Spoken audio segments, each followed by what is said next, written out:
Hello, friends, and welcome to Sleep Tight Stories.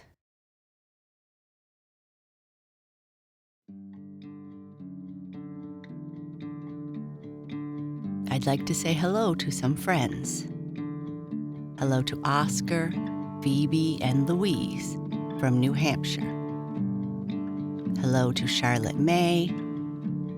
Hello to Esme Ruby Sachs. And hello to Scarlett Dolly Peddle from Harlow, Essex, England. This is our final episode in Tinkle's story. I hope you have enjoyed the other episodes and are looking forward to how the story ends. Remember, Tinkle is at the circus and learning some new tricks. He has met Tum Tum the elephant and is looking forward to meeting Mappo one of these days. Do you think Tinkle will be happy at the circus? Do you think he might ever get to go home? Let's see what happens next.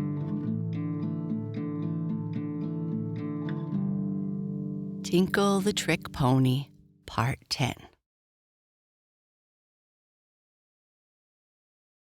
Nor were these all the tricks Tinkle learned. Mr. Drake taught him how to add and subtract simple numbers that the trainer wrote on the blackboard with chalk. Tinkle could not really add the numbers in his head, but when the trainer wrote down, say, a 3 and a 4, and said, "Tell me how much that is, Tinkle," Tinkle would nod his head 7 times. He knew Mr. Drake wanted him to nod 7 times by the way the trainer spoke and by the words he used. If the sum were 8 or 10 or some other number, the trainer would ask the question in a different way, so that Tinkle got to know numbers by listening to the different ways his trainer spoke the words to him. And it really seemed as though the pony could do sums in arithmetic.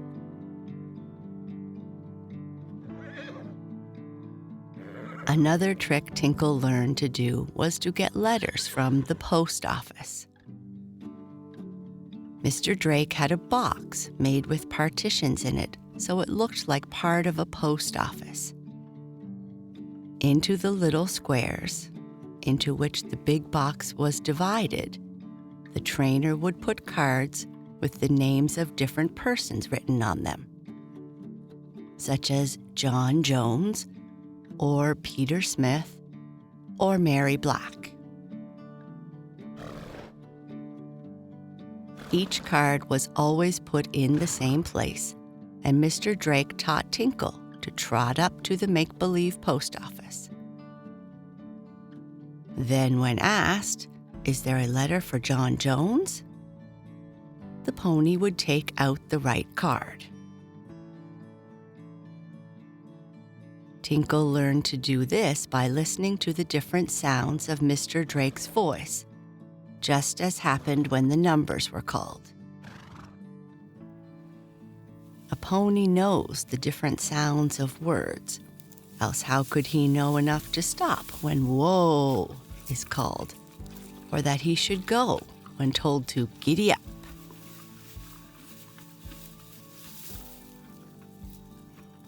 "Well, now you know so many tricks, I think I'll show you off before the people in the big circus tent," said Mr. Drake one day. And that afternoon, Tinkle was led out all alone. A new white bridle was put on him, and around him was put a red strap, on top of which, in the middle of the pony's back, was fastened a bright red, white, and blue plume. Tinkle had looked in, but had never been in the big circus tent before, where all the people were seated and where the band was playing jolly tunes, with funnily painted clowns jumping here and there, making the boys and girls laugh. And at first, Tinkle was a bit frightened, but he looked over to where Tum-Tum the jolly elephant was turning a hand organ with his trunk, and Tum-Tum called in his pleasant voice, "Steady there, Tinkle. Don't be afraid. You'll do all right." Then Tinkle felt better, and Mr. Drake patted him and gave him a lump of sugar before Tinkle had done even one trick. "We'll begin with the easy one. Make a bow," said the trainer. Tinkle bowed his prettiest, and some boys and girls in the front row of seats clapped their hands and laughed. This made Tinkle feel glad, and he looked around, thinking he might see George or Mabel. But neither was in the tent. Then the pony went through all his tricks. He added and subtracted numbers, he brought letters from the post office, and then he picked out the differently colored flags or handkerchiefs that Mr. Drake called for. "Now, Tinkle," said the trainer, after the pony had done some jumping, "tell the people which flag you love the best." Tinkle trotted over to the box where a number of flags of different countries had been put. The United States banner was at the bottom, but Tinkle knew that. He nosed around among all the flags until he found the one he knew he wanted. And with that in his teeth, he trotted over to Mr. Drake while the band played the Star-Spangled Banner. My, I wish you could have heard the people clap then, and how the boys and girls shouted with joy. They thought Tinkle was just the finest pony they had ever seen, and Mr. Drake patted him and gave him an extra large lump of sugar for behaving so nicely when he first did his tricks in public. "I told you he'd make a good trick pony," said Mr. Drake, as Tom led the little animal back to the tent. "Yes, he's a dandy," replied the man. "I'll give him a good feed of oats for this." And when Tinkle was back in his stall, Prancer and Tiny Tim talked to him and told him how glad they were that he had done his tricks so well. Tinkle felt happy. For a while. As the days went on and the circus traveled from place to place, Tinkle gave many exhibitions of his smartness. He learned new tricks, and he could do the old ones much more easily the more often he practiced them, just as you can with your music lesson. But though he liked it very much in the circus, Tinkle was sad. His animal friends could tell that by looking at him, and the pony did not eat as well as he had at first. "Come now, Tinkle, tell me what the matter is," came a voice behind him one day, and turning, the pony saw a funny monkey seated in the straw on the ground. "I am Mappo, the merry chap Tum-Tum and Dido told you about," went the monkey. "I haven't had time to come and see you before. I've been so busy in the circus." "Oh, yes, I remember Dido and Tum-Tum speaking about you," said Tinkle. "Thank you for coming to see me." "Well, you don't look very happy about it," said Mappo. "Come, what is the trouble? Why are you sad?" Look at me. I'm merry enough for everyone." And Mappo turned a somersault that made Tinkle laugh in his pony way. "Come, that's better," said Mappo. "Be jolly like Tum Tum. What is the matter, anyhow?" "Oh, I feel sad when I think of the nice home I was taken from," said Tinkle. "I miss George and Mabel, and I'd like to be with them again, to let them ride on my back or pull them about in the pony cart. That is why I am sad." Mappo, the merry monkey, picked up a long, clean straw and put it in his mouth, almost as a man might do with a toothpick. Mappo sat chewing on the straw and looking at Tinkle. "Tell me about the nice home where you used to live, little pony," said Mappo. "Maybe it will make you feel better to talk about it." "Oh, I think it will," sighed Tinkle. "Oh, I just love to talk about George and Mabel. They were so good and kind to me, and so was Patrick, the coachman." So Tinkle told Mappo the story of his home and of having been taken away in the moving van. "Those were strange adventures," said Mappo, "almost as unusual as those I had." "Did you have adventures too?" asked Tinkle. "Indeed I did," answered the merry monkey, and he told his story of having once lived in the jungle forest and of how he had been caught and put in the circus.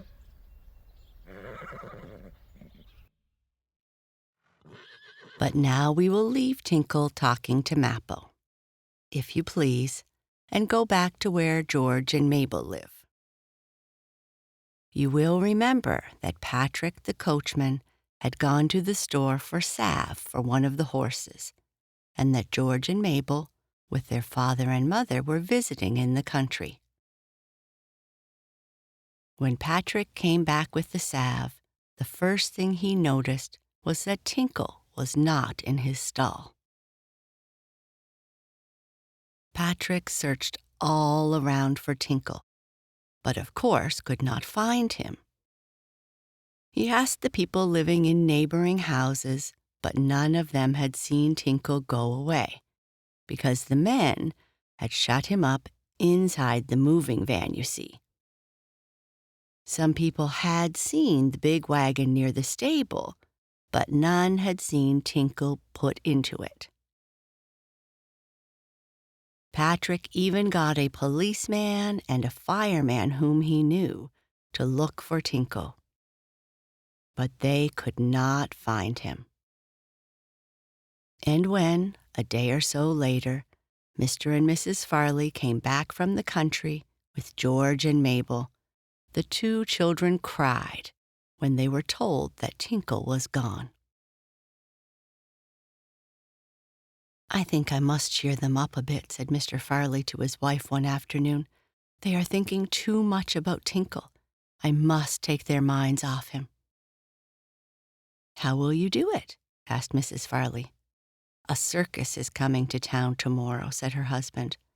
"I'll take the children to see that, and when they watch the funny monkeys, the clowns, and the big elephants, they will forget about Tinkle." So when the big show with the white tents came to the city where the Farleys lived, George and Mabel were taken with their father to see the wonderful sight. "Do you think there'll be any ponies in the circus?" asked George. "Why, yes, maybe," answered Mr. Farley. "Why?" "I'm not going to look at them," said Mabel. "Nor I," added George. "They'll make me think too much of our Tinkle."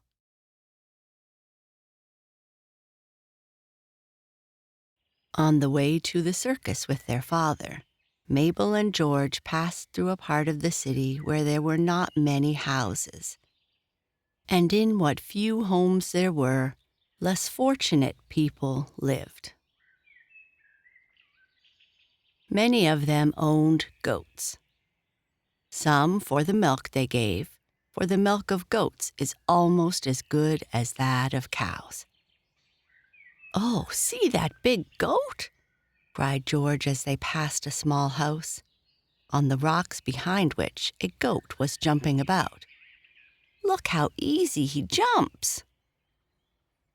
"You may well say that," exclaimed a pleasant-faced Irish woman at the front gate. "Sure, Lightfoot is the most intelligent goat that ever was." "Is Lightfoot his name?" asked Mr. Farley. "Sure it is, for it fits him well. He's that light on his feet you'd never know he was jumping at all. Ah, he's a fine goat." "I had a fine pony once," said George, "but somebody took him away." "That's too bad," said the Irish woman, whose name was Mrs. Maloney. "Sure, but I'd like to see anyone, not a friend, try to take Lightfoot away. He'd butt him with his horns." "Isn't it too bad Tinkle didn't have horns?" sighed Mabel as she walked on. "A pony with horns would be a funny one," said her brother. I wish I had time to tell you all that George and Mabel did at the circus, and the many things they saw. From Tum-Tum the jolly elephant to Mappo the merry monkey. They laughed at the clowns, ate popcorn and peanuts, giving some to the elephants, feeding a whole bag of peanuts to Tum-Tum, though they did not know his name. But they were sure he was nice, because he looked at them in such a funny, jolly way. "Oh, look at the ponies!" cried Mabel as the little horses trotted into the middle ring. There was Prancer and Tiny Tim, as well as the others, and they were going to do their tricks. "They are nice ponies," said George, glancing at them, even though he and Mabel had said they would not look. "But not one of them is as nice as Tinkle." The ponies went through their tricks, doing their very best. And then, when the time came, Tinkle himself was led in to do his tricks alone, as of late he always did. Mabel and George were looking the other way just then, watching a man turn a somersault over the backs of Tum-Tum and some other elephants, and at first they did not see Tinkle. But as George turned in time to watch the trick pony take the United States flag out of the box and bring it to Mr. Drake, the little boy cried, "Oh, Mabel, see that pony?" "Which one?" asked the little girl. "There!" And George pointed. "Doesn't he look like Tinkle? He has 4 white feet and a white star on his head. Mabel, see? Isn't he just like our pony?" Why, cried George, standing up in his seat and very much excited. "It is Tinkle! Oh, Mabel, it is Tinkle!" "I believe it is," said the little girl slowly. Persons sitting near the children looked at them and then at the pony. Mr. Farley, too, was staring at the little trick horse. "I wonder if it could be Tinkle," he asked himself. George was sure he was right, so sure that he jumped from his seat and rushed into the ring where the pony had just finished his tricks. "Tinkle, Tinkle," said George. "It is you, isn't it? And you know me, don't you?" Tinkle knew his little master at once, though it was several months since he had seen him. The pony trotted across the ring, and while the trainer, the circus folk, and the people in their seats looked on in wonder, George threw his arms around the pony's neck. Tinkle whinnied. That was the only way he could talk our language, but it meant he was glad to see George again. Very glad indeed. "Oh, Tinkle, Tinkle," cried the happy little boy. "I found you again. I found our Tinkle." "What does this mean?" asked Mr. Drake. "Do you say this is your pony? I bought him for the circus." "Yes, Tinkle is my pony," cried George. "Mine and Mabel's. I taught him some tricks, too. Make a bow, Tinkle." And Tinkle did. "Well, this is very strange," said the trainer. "He minds you and does tricks for you. But I bought him from a man and—" "Perhaps I can explain," said Mr. Farley, coming into the ring with Mabel, who not only put her arms around Tinkle's neck, but kissed him on the white star. And Tinkle rubbed his soft nose against her soft cheek. "This looks very much like my little boy's pony that was stolen from our stable some time ago," went Mr. Farley, and he told of having bought Tinkle at the stock farm.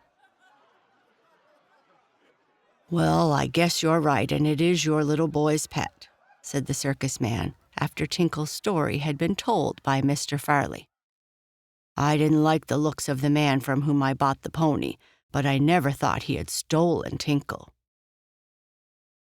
There was no doubt that Tinkle belonged to George. You could tell that by watching how glad the pony was to see his master again. The people in the audience thought it was all part of the circus and laughed as Tinkle followed George about the ring. The circus man was sorry to lose Tinkle, but as he said, he had no right to him. He agreed to let George and Mabel have the pony back. "And may we take him now?" asked George eagerly. "Yes, I guess so," said Mr. Drake. "There is an old pony cart in one of the tents. You can drive Tinkle home in that and send the cart back by your coachman. But you may keep Tinkle." "And we'll never let him go away again," said George. "Never," cried his sister. "We'll keep him forever." A man took Tinkle away to harness him to the pony cart. Tinkle had a chance to say goodbye to Mappo and Tum-Tum. "So you are going back to your old home," observed the monkey. "I am glad, for you never would have been happy here in the circus, though it just suits me." "And me also," added Tum-Tum the jolly elephant. "If you see Dido the dancing bear," he went on, "tell him to hurry back. We're lonesome without him." "I will," cried Tinkle, who was so excited he could hardly wait to be harnessed. He was very eager to be with George and Mabel again. The circus men petted the pony, for they liked him. Tinkle called goodbye to Tum-Tum, Mappo, and all his animal friends. And then, the pony cart being ready, he trotted home with Mr. Farley, George, and Mabel. "There is that funny goat Lightfoot again," said George as they passed the home of Mrs. Maloney. "Yes," said Mabel, "I like him. I wonder if we will ever see him again." And they did, several times. You may well imagine how surprised Mrs. Farley and Patrick were to see the children come driving home with the long-lost Tinkle. "We found him in the circus," cried George.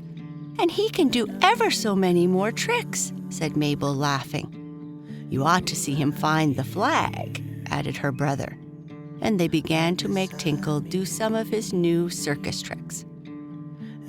So while the children are doing that and telling their mother how they found Tinkle again, this will be a good chance for us to say goodbye to Tinkle the Trick Pony. The end. Good night. Sleep tight.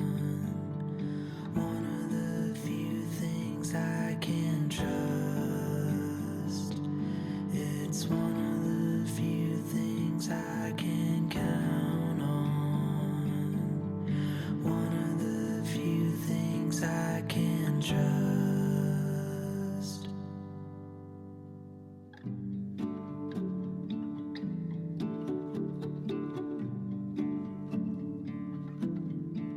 Wash the dishes, make some coffee, hear you singing right beside me.